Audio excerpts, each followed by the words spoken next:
DRM, which is, of course, the first step to secure the value of your business. It's not just a studio requirement. It's how much do you value the videos you have in your service. They have limits, and that's where, of course, we will complement that with forensic watermarking. That's something that we have been using for digital screeners with the studios for years. It's nothing to do against that. It's resilient to camcording on the screen, and of course, the key will be to identify the user. But that's a very, very strong security that cannot be really broken today. So these things are coming together to allow more and more to guarantee the value of the content.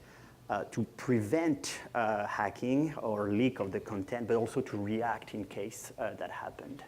So that's where the two things complement each other. And actually, Vincent brings up a good point. So the thing is, moving forward, DRM and watermarking are going to be lockstep technologies, just like encoding and streaming are, in the sense that as we move forward in the 4K space, hardware DRM is a mandatory requirement. So for example, if you're using a dash file on an Android phone that you're delivering that has Widevine on it, let's say, for example, Android's going to use hardware to manage those keys, and that's considered hardware DRM, so you could deliver 4K content to this device. Another example is on the Apple ecosystem, so the iOS ecosystem, the tvOS ecosystem, Apple TV, they also have a trusted execution space for FairPlay. And so studios have approved 4K content for native deployments on Android and iOS and tvOS because they have native hardware built into them that manages the DRM keys. An example, and admittedly they're a company that we work with, but yesterday Epix, who I'm sure you're all very familiar with, epix.com, they launched 4K content on the Apple TV yesterday using a solution that we built that supports FairPlay.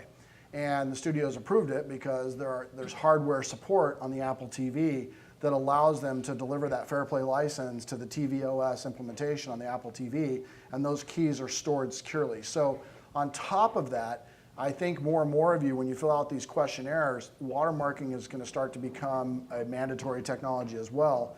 And it has to be integrated prior to the DRM workstream. So you have the video capture process, or yeah, we're doing a panel in here. You got the video capture process, you've got the encoding process, you add the watermarking, you add the encryption, you deliver it to the user gets the key to play it, the user plays it back. That's kind of the workflow chain.